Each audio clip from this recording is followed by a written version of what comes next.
Bismillahirrahmanirrahim. Hal ataka hadithu Musa, apakah telah datangkah kepadamu wahai Nabi Muhammad hadithu Musa, kisah Nabi Musa alaihissalam. Sebelumnya Allah menjelaskan tentang para pengingkar akan berita hari kebangkitan dan siksa yang akan mereka rasakan. Terus juga di sini kemudian Allah menggambarkan, menjelaskan tentang kisah Nabi Musa kepada Nabi Muhammad SAW. Apa tujuannya? Tujuannya ada dua.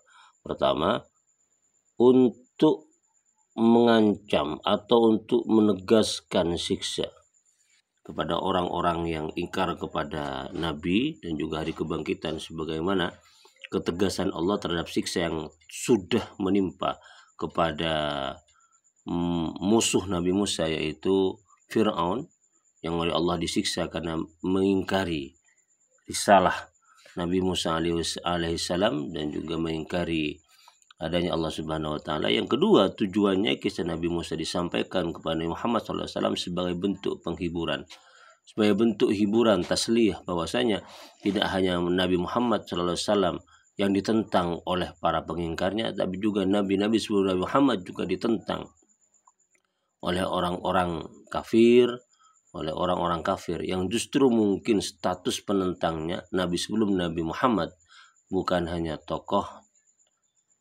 masyarakat, tapi juga seorang raja yang tentu kekuasaannya, kekuatannya, kekejamannya lebih besar daripada tokoh-tokoh masyarakat yang menentang Nabi Muhammad. Jadi ini merupakan bentuk hiburan, ya, bentuk langkah agar Nabi Muhammad itu merasa lebih tentram hatinya bahwa tantangan yang dihadapi masih tidak seberapa dibandingkan tantangan yang dihadapi oleh nabi-nabi sebelumnya. Iznadahu rabbuhu bil wadil muqaddasi tuwa, ketika Tuhannya yaitu Allah memanggil Nabi Musa bil wadil muqaddasi tuwa, di sebuah lembah al-muqaddasi yang disucikan, Tuwa, yang bernama Tuwa. Lembah Tuwa ini ada di Palestina, yaitu ada di bawah gunung Turusina. Tuwa makna asalnya adalah berlipat, melipat. Jadi sesuatu yang dilipat itu pasti menjadi dua. Satu dilipat menjadi dua bagian. Kenapa disebut dengan Tuwa? Dua lipatan atau bermakna ganda. Karena di lembah inilah, di lembah suci inilah, Nabi Musa alaihissalam berdialog dua kali dengan Allah Subhanahu wa taala. Berdialog, bermunajat langsung, sehingga Nabi Musa disebut dengan kalimullah, orang yang berbicara langsung kepada Allah. Dan termasuk juga ketika menerima wahyu dari Allah, tidak lewat malaikat Jibril, tetapi langsung dari Allah kepada Nabi Musa di lembah suci ini. Idhab ila fir'auna innahu tagha. Idhab, pergilah engkau Musa, ila fir'auna, kepada Fir'aun, innahu tagha, sungguhnya Fir'aun itu tagha, sudah melampaui batas dalam bentuk pengingkaran terhadap Allah Subhanahu wa taala dan melampaui batas dalam penindasannya, pemaksaannya terhadap keyakinan dan juga kemanusiaan masyarakatnya. Faqul hallaka ila an tazakka, maka katakanlah wahai Musa, ila an tazakka, apakah engkau wahai Fir'aun mau menyucikan diri, wahdiyaka ila rabbika fatakhsha, maka saya akan tunjukkan kepadamu wahai Fir'aun, ila rabbika, kepada Tuhanmu, fatakhsha, maka engkau akan takut. Di sini enggak ada dhamir, enggak ada maf'ulnya, enggak ada objeknya. Fatakhsha, maka engkau takut. Takut kepada siapa?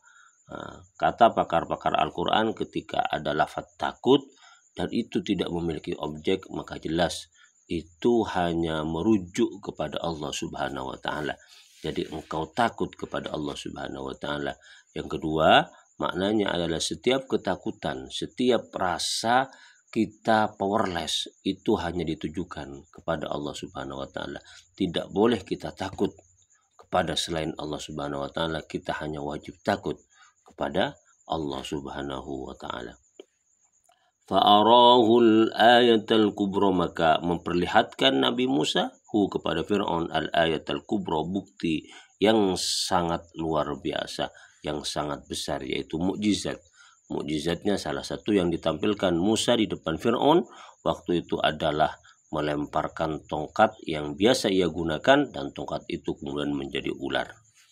Fakadzdzaba wa 'asa, maka ketika Fir'aun melihat satu kemukjizatan, berubahnya tongkat menjadi ular yang sangat dahsyat, fakadzdzaba, maka Fir'aun mendustakan Nabi Musa, tidak mempercayai bahwa itu mukjizat dan Musa itu adalah nabi.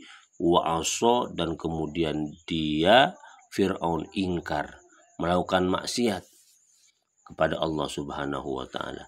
Summa adbara yas'a, kemudian Fir'aun adbara, berpaling, wa yas'a, dan kemudian berusaha untuk menentang Musa, memadamkan gerakan Musa dan dakwahnya.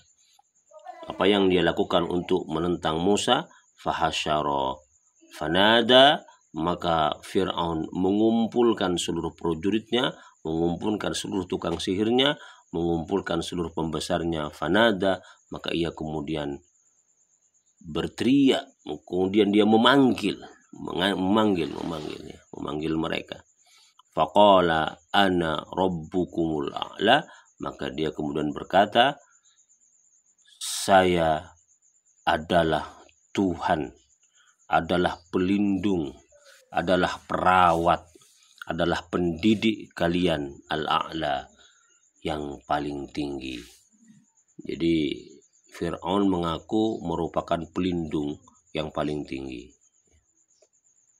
mengaku Tuhan begitu.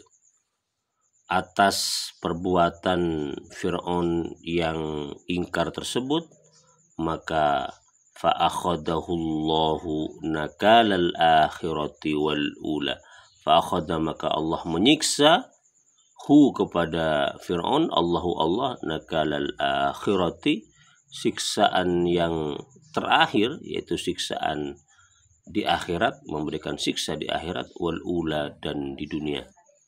Kata nakala ini bermakna menghadang, memisahkan, menghalangi. Artinya kalau orang disiksa oleh Allah Subhanahu wa taala, maka siksaan itu menghalangi orang itu untuk tidak melakukan pelanggaran lagi. Itu kalau di dunia. Kalau di akhirat, siksaan diberikan kepada orang agar orang itu terhalang untuk melakukan apa saja yang ia kehendaki atau apa yang ia mau. Beda dengan surga. Di surga nggak ada siksa, nggak ada nakalan, nggak ada penghalang. Maka apapun yang dikehendaki pasti tercapai, pasti diberikan oleh Allah. Tapi di surga, tapi di neraka, orang diberi siksa, maka mendapatkan nakalan, yaitu penghalang, sehingga apapun yang diinginkan oleh penghuni neraka itu tidak akan tercapai karena terhalang oleh siksa tersebut. Jadi siksanya ada di akhirat untuk Fir'aun dan juga untuk di dunia. Di akhirat jelas disiksa dengan siksaan yang sangat pedih. Kalau di dunia ditenggelamkan di lautan merah. Ada yang menafsiri nakalal akhirati, siksaan yang terakhir ketika dia mengaku ana rabbukumul a'la, disiksa. Pengakuannya itu yang pertama, siksanya karena dia itu menentang Nabi Musa alaihissalam.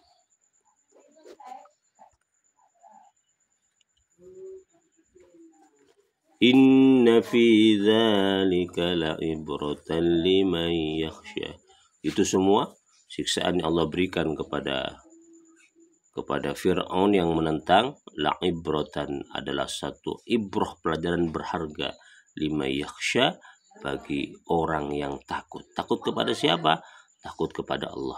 Ini masih berkaitan dengan kata takhsha. Setiap kata khosya, yakhsha, yang bermakna takut tidak memiliki objek, pasti objeknya adalah Allah.